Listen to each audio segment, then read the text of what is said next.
Not such a good afternoon for many, as the entire country is mourning the loss of a legend, truly the end of a generational era. How have proceedings been going on outside the House today?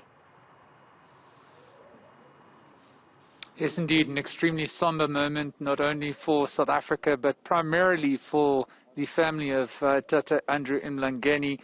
You see in the house behind me here, we've seen a steady stream of well wishes from the community, and indeed as well, the yellow vehicle that you see behind me here is one that ferried military officials that are visiting the family now.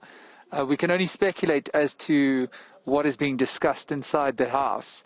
But what we do know is that Andrew Mlangeni unfortunately passed overnight after being taken to Military One Hospital in Pretoria.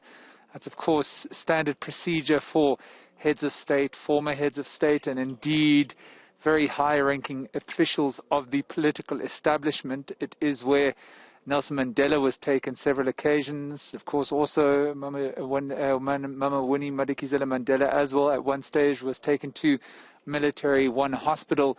And this is unfortunately the matter at hand. We have to deal with the passing of the last surviving member of the Rivonia treason trialists. And you mentioned it already, it's the end of an era, it's the end of a generation, and a great loss of institutional memory. President Cyril Ramaphosa is due here at some stage. We don't know exactly when. It could be during the course of today, or might very well be tomorrow, according to what the family has told us thus far. But in his remembrance, Mlangeni, of course, the statement that he released on the presidency's website and, of course, also distributed on social media, spoke of that loss of institutional memory and said that until very recently it was possible for him and other members, senior leaders of the ANC, to sit at the feet of Andrew Mlangeni and just be showered with his wisdom. He was, of course, the man, one of the last very few living individuals that have been given the ANC's highest honor, Isitshwalandwe Separankwe. He now and leaves behind children, grandchildren, great-grandchildren. And I can tell you without a shadow of a doubt, they truly loved him, and he really did love them as well. They've spoken so glowingly of their father, their grandfather, their great-grandfather, about the honest and integrity-filled man that he was. And indeed, you need to remind yourself as well that he was a man that stayed true to his own beliefs and true to his own people.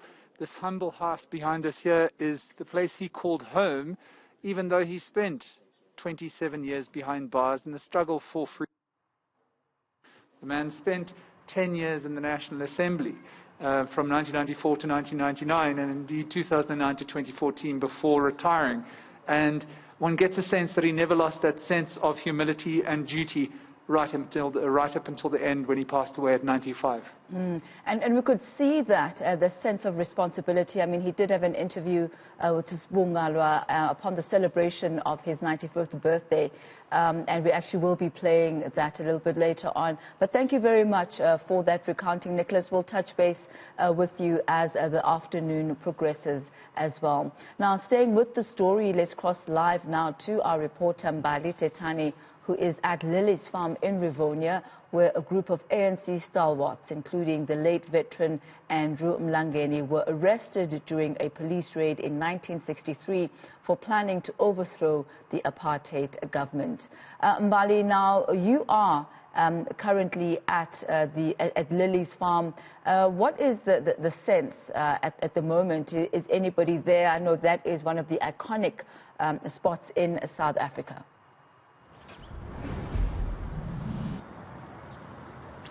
Well, Tammy, as South Africa mourns the passing of another struggle icon, of course, we are expecting the story to continue to gain attraction.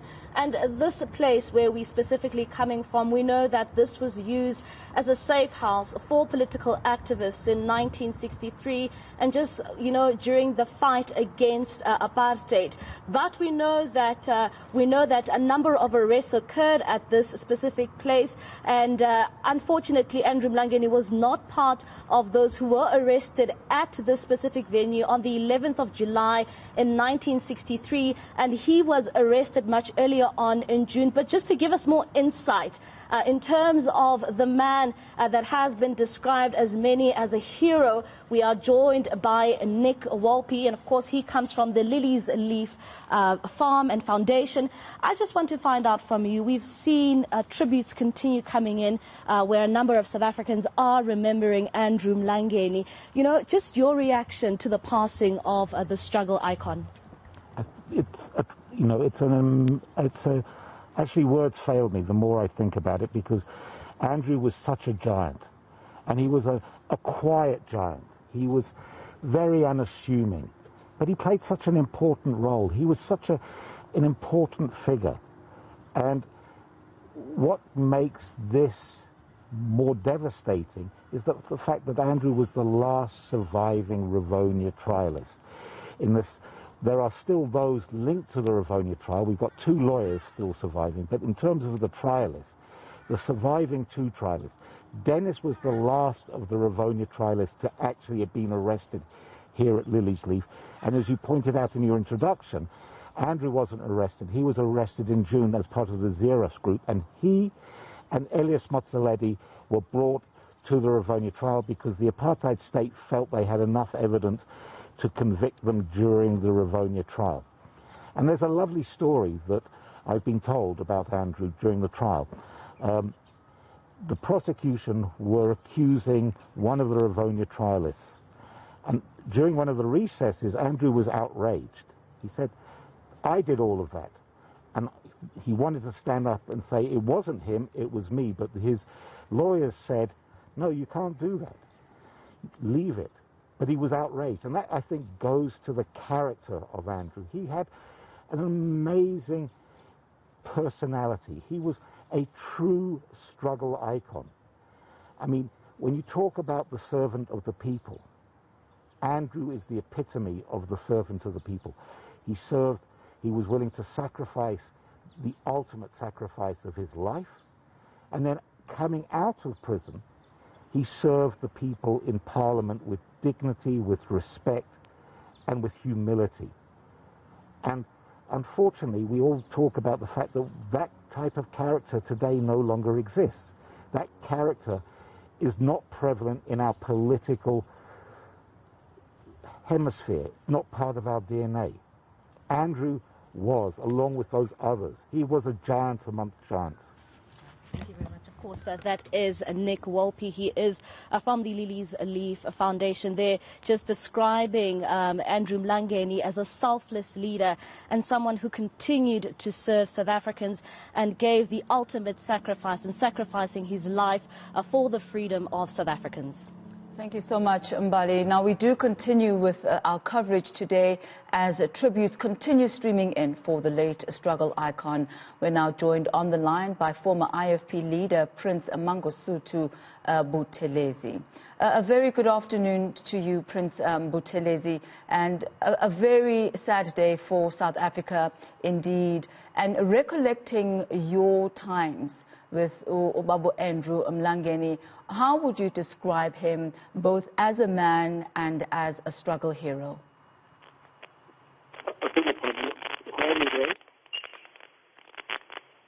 Can you hear me, Baba? All right, I don't think our line is very clear, but let me repeat my question. How do you recollect and remember Ubaba Andrew Mlangeni both as a man and as a struggle hero? Well, actually, I thank God that last month, on Zoom, we celebrated his birthday. Hello? We do unfortunately have a very bad line. We will try and get Prince Mangosuthu Buthelezi on a much better line. So let's conclude now, coming back to you, Mbali. You are at Liliesleaf, and you were telling us about the events leading up to the arrest of our struggle heroes, and what a pertinent time that this has been. What type of sentiments are you getting coming out of Liliesleaf today regarding the passing of Andrew Mlangeni?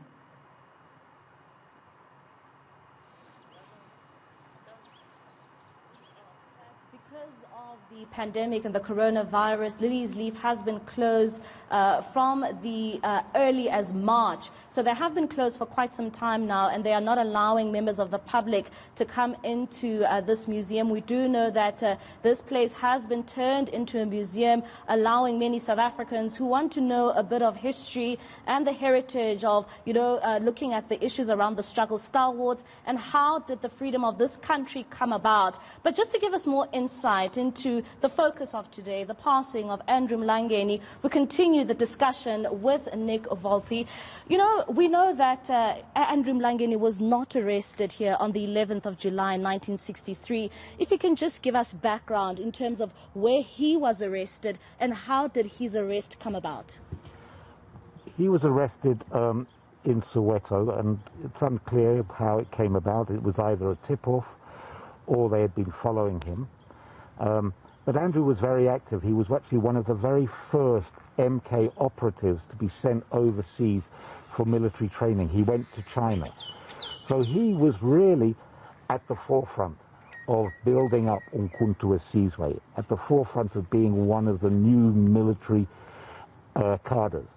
So he was a very important figure.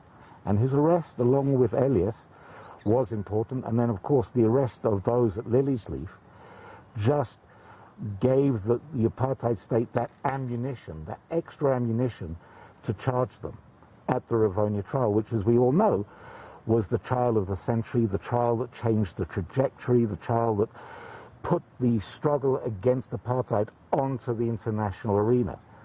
And as much as we focus on Nelson as the figurehead, there were people like Andrew who were just as important, because just like Nelson, it was a collective decision not to challenge the verdict.